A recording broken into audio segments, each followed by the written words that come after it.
This channel does not promote any violent, harmful, or illegal activities. All content provided by this channel is meant for an education purpose only. দেখুন, নরেন্দ্র মোদী, অমিত শাহরা যেখানে স্পষ্ট করে দিয়েছেন যে বাংলায় রাষ্ট্রপতি শাসনজারির কোনো পরিকল্পনা তাদের নেই, রাজ্যের নির্বাচিত সরকারকে তারা গণতান্ত্রিক পদ্ধতিতেই সরাতে চান, সেখানে অভিজিৎ গঙ্গোপাধ্যায় কিন্তু আমাদের স্টুডিওতে স্পষ্টভাবে বলে দিয়েছেন যে এ রাজ্যে রাষ্ট্রপতি শাসন জারির মতো পরিস্থিতি রয়েছে, রাষ্ট্রপতি শাসন জারি হওয়া উচিত। এবার এটা শুনলে কেউ ভাবতে পারেন যে কোথাও গিয়ে তাহলে মিসম্যাচ হচ্ছে, এখনও ঠিক সড়গড় হননি। তাদের মনে করিয়ে দিতে চাই, এই বক্তব্যটা কিন্তু এই রাজ্যের বঙ্গ বিজেপির নেতারা প্রতিনিয়ত তুলে থাকেন। এবার তারা যে ভাষায় কথা বলছেন ঠিক সেই ভাষাতেই কিন্তু কথা বললেন কোথাও গিয়ে অভিজিৎ বাবু। ফলে দ্রুত শিখে যাবেন নয়, কোথাও গিয়ে তিনি অলরেডি এই বঙ্গ বিজেপির স্টাইলটা রপ্ত করে নিয়েছেন।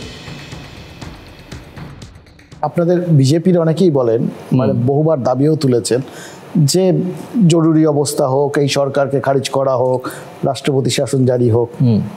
আপনি বিশ্বাস করেন সেই পরিস্থিতি এখনো রয়েছে? আমি বিশ্বাস করি এখানে কনস্টিটিউশনাল মেশিনারি সম্পূর্ণ ভেঙে পড়েছে, সম্পূর্ণ ভেঙে পড়েছে। তো অভিজিৎ গঙ্গোপাধ্যায় তো যে দলে যোগ দিয়েছেন, তো তারাই তো 356 করতে পারে, সেই দলেই তো আছেন। যদি ক্ষমতা থাকে, যদি দম থাকে, করে দেখান না।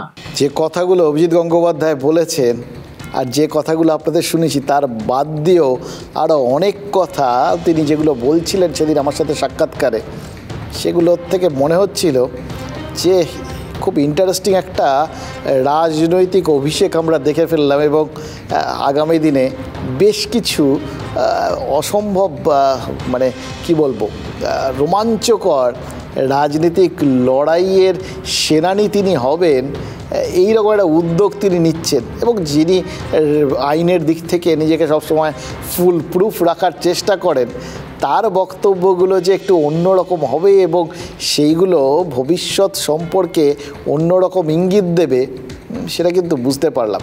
সেই কথাগুলো সব আপনাদের সোমবার শোনাবো এবং সোমবার শুনলে আপনারা বুঝতে পারবেন, আপনারা নিজেরাই জাজ করে নিতে পারবেন সত্যি সত্যি একজন রাজনীতিকের অভিষেক হলো নাকি আরেকটা ওই উল্কাপাতের সম্ভাবনা দেখা গেল।